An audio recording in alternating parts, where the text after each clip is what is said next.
Welcome back to The Upgrade Effect, the podcast for health nuts, and we are kicking off episode 2, season 2, back to biology class, with an episode on DNA. This is going to be a very short episode. Most of my episodes are pretty short, just to give you guys the necessary information. And we kicked off season 1 on cells, the basic building blocks of life. And today we are going to decode your body's most iconic blueprint, and that is your DNA. Now, before your brain flashes back to high school science class, don't skip, okay? Because what we're covering today affects how you age, how your body repairs itself, how you feel, how you sleep, how you respond to food, and even how you pass things on to your children.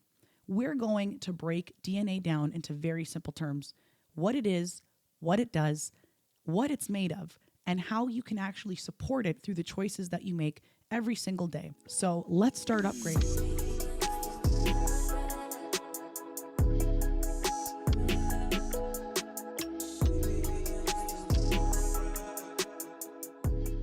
So let's start with the basics. DNA is short for deoxyribonucleic acid, and it's a recipe for your cells. As noted in episode 1 on cells, the DNA lives inside of your nucleus, which is your cell's brain, essentially, or command center.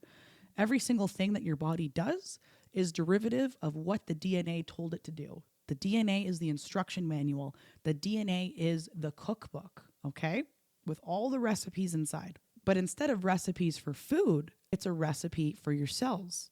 It tells your body how to make proteins, okay, which are basically the builders and doers of your body. We are made of many, many proteins. This is why we need to eat protein, to keep it replenished constantly. Proteins are the builders and doers of your body. Every single thing your body does requires a protein. Your hormones, enzymes, skin muscles, neurotransmitters, which we will get into all of those things in future episodes, they're all made of proteins. And those proteins are built using the instructions from your DNA. DNA, as I just said, lives inside the nucleus, inside of every single cell inside of your body. You are made of trillions of cells. Every single one of them has your full set of DNA that was determined the moment you were conceived. So the DNA lives in the nucleus of your cell, which is like the brain of your cell, the head office, and it's tightly wound into structures called chromosomes. Humans typically have 23 pairs of them, half from your mom, half from your dad. Again, fully determined at conception. Super wild. I actually mentioned this in the last episode, but every single cell in your body, and there's trillions of them, have a full set of your DNA inside the nucleus of that cell. And these are microscopic, okay? You need a microscope to look at these cells. And given the fact that there's trillions of them, every single one has that DNA, which is tightly wrapped and coiled into these chromosomes. But if you unraveled them and stretched them out long, they'd be over 2 meters long. Inside of every single cell in your body, there are your DNAs in each one of them, and it's over 2 meters long if you unravel it. Like, to me, this is mind-blowing. And you want to hear something even more wild? If you strung together every single DNA from every single cell in your body, it could stretch. Are you ready for this? It could stretch from the earth to the sun and back over 300 times. Your DNA is made up of just 4 nucleotide bases, A, T, C, and G. So DNA looks like a twisted ladder. And that's not just a metaphor. It's shaped like a double helix, okay? So imagine a ladder that's been twisted almost spirally like a staircase. This spiral twist is super compact, which helps it fit inside the nucleus of every one of your trillions of cells. So the rungs of the ladder that you would step on are what contains the pair of bases that your DNA is made of. So the sides of the ladder, like the handrails, are made up of alternating sugar and phosphate molecules, okay? They hold the structure together, kind of like the rails of a real ladder. So in a nutshell, your DNA is made out of 4 chemical bases: adenine, thymine, cytosine, guanine, and the sides of the ladder are made from a sugar called deoxyribose and phosphate molecules that are linked together. That is what your DNA is made of. So these 4 letters pair together in very specific ways. A always with T, C always pairs with G. These combinations make up the words that form your genetic instructions. Here's something amazing. You actually share 99.9% of your DNA with every single other human being on this planet. That means all of our visible differences, eye color, hair color, personality, height, body shape, even things like being lactose intolerant, are all determined by that last 0.1% that we do not share with every single human being on the face of this planet. Okay? Frickin' wild. You also share about 60% of your DNA with a banana, and as many of you probably know, we share about 98.8% of them with chimpanzees. It's a pretty humbling reminder that life is more connected than we sometimes realize. Now, DNA itself is the full blueprint, but within that blueprint are what we call genes. Genes are specific sections of DNA that code for something, usually a protein. So if your DNA is exactly the same in every single cell in your body, how does my liver cells act different than my brain cells? Well, that's because only the genes needed for liver cells are activated in those types of cells. However, the full cookbook is still there, but we're just going to use liver cell recipes. Okay? Same with your brain. Your brain cells are going to function much differently than your skin cells will. But they both have the exact same DNA, but only certain segments of that DNA, certain genes, if you will, certain recipes are turned on at the time. So the whole cookbook is in every single cell, but only certain recipes are read for certain parts of your body. So think of it this way. If your DNA is a cookbook, genes are the individual recipes. Some people have recipes that include spicy food, aka the genes that process certain nutrients more efficiently. Others have recipes for food intolerances or slower metabolism or faster injury recovery. Okay? Only certain genes are turned on for different areas of your body and turned on for different people, since we're all different. Although 99.9% the same. It's just that 0.1% that makes up the differences amongst each human being. It's freaking wild. So epigenetics is the science of how your environment and lifestyle choices can turn your genes on or off. It's like playing the piano. DNA gives you all the keys, but your environment, what you eat, how you sleep, your stress levels, your exposure to toxins, that determines which notes get played and how often. So no, you're not a prisoner of your genes. They influence how your DNA is expressed. Okay, so you might be wondering, can I actually damage my DNA? And can I do anything to support it? The answer to both is yes. Things like smoking, chronic stress, UV radiation, ultra-processed foods, and even certain chemicals in your environment can cause DNA damage. This damage usually happens when the chemical letters A, T, C, and G get knocked out of place. Your cells are usually good at fixing this because, as I will always say, our bodies are amazing powerhouses. They can do so much on its own without us even thinking about it. But too much damage over long periods of time can lead to mutations, disease, or even death. So for the most part, your body can handle certain things getting knocked out of place. But if it happens too much and you're constantly exposing yourself to these types of toxins, this is where we can lead to mutations and diseases or cell death.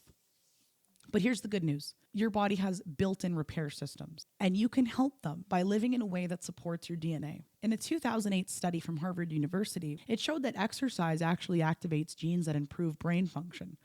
We already know exercise is good for you. But another study from UCLA found that stress suppresses the genes that help control inflammation. That means every single time you move your body or manage your stress, you're literally helping your DNA express itself in healthier ways. I think that's pretty freaking empowering. We are the drivers of our health. Okay, so let's get practical. What does it mean to support your DNA and on a daily basis? Here are a few habits that could actually influence your gene's behavior and help protect your DNA from damage. So the first, foremost, number one main thing is always going to be your nutrition. You are what you eat. You need to eat foods rich in folate. You need a lot of omega-3s, which support your cell wall. You need a lot of antioxidants, which works against oxidative stress. Oxidative stress means your cells are getting broken down and they're dying and they're becoming unhealthy. You need antioxidants to work against that. So oxidation in your cells is not a good thing and is what leads to most diseases in life that we know of. So you need folate, B vitamins, antioxidants, and omega-3s. You can find folate and vitamin K in leafy greens. You can find antioxidants in berries. Berries are like the most healthy fruit that you could eat. Salmon and flax seeds will give you the nice healthy omega-3s that you need, and nuts and seeds that are very high in zinc and selenium that are absolutely crucial for cell repair. Okay? So nutrition is number one. And yes, hydration matters too. It's huge. I personally have a Kangen water machine that makes hydrogen water out of my tap water. It's free flowing. I have it for probably the next 40 years if I take care of it. probably the best investment I ever made into my health. And it is just drinking hydrogen water all day, every day. So I'm constantly putting antioxidants into my body all day, every day. And gotta tell you, I feel pretty freaking good. Okay, your number two after nutrition and hydration is gonna be your sleep. 6 hours is garbage. If you absolutely have to sleep for 6 hours, of course, it's sufficient. But you need 8 to 9 hours a day if you want to get the full benefits of sleep. Okay, so when you sleep, your body isn't just resting, it's repairing.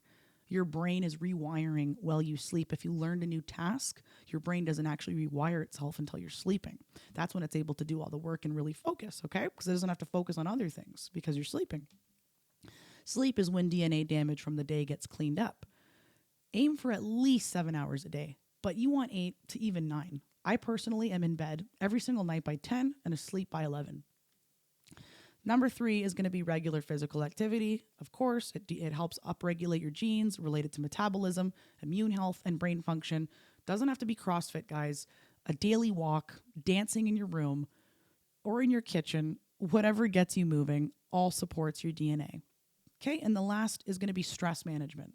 Okay, don't go get wasted if you're stressed. Take a bath, go play the drums, go for a walk, hang out with your friends. Don't rely on substances. And I know we're all guilty of that sometimes, but that is only going to make things worse, 100%. So you've probably heard of DNA tests before, like 23andMe, Ancestry.ca, or genetic panels that promise to tell you everything from your risk of disease to how you might metabolize caffeine, for example. And while those tests can give you insights, they are not a crystal ball. They do tell you your ancestry and where your genes come from. They do have the power to tell you some predispositions that you might have to getting sick, etc. And there's certain risks for conditions, but they are not able to tell you your actual health habits, how you sleep, move, eat, think, or feel, or what genes are turned on and off. Can't do that. Remember, your DNA is the script, but your lifestyle is the director. You can't change the script, but you can absolutely change how the story plays out. So here's what I want you to take away from this very short episode. Your DNA is powerful, but it's not untouchable. You don't have to be a biologist to support it. You just need to live in a way that respects the code that you were born with. Eat real food, sleep daily, move often, stress less. And remember, the way you treat your body today sends messages for your DNA tomorrow. Okay? Upgrading isn't about being perfect. It's about making choices that give your biology a better chance. You're not upgrading your life by fighting your DNA. You're upgrading by learning how to work with it. So thanks for hanging out with me today, guys. If you learned something new, please share this episode with a friend, post your story, leave a review. It really helps me as I am a new podcast, and it helps get this message out to many people. And I know I'm saying the same things every week based on everything I tell you. I always leads to the same things. Move more, eat whole foods. And it's because, guys, it's literally that simple. We are made of proteins, fats, and carbs that are all made of cells. Okay? And the only thing we need to do to support that are the most simple things. Our body is an amazing powerhouse. It does everything it needs to do on its own, but we still need to put good fuel in there to help support that. You don't need all these magic potions, pills that I always say that we just don't need. You can get everything from your nutrition. And I know it seems like simple advice, but because that's how simple it is. It's that simple. Whole foods, move more, and sleep better. So thank you guys. And don't forget, always keep upgrading. Cheers.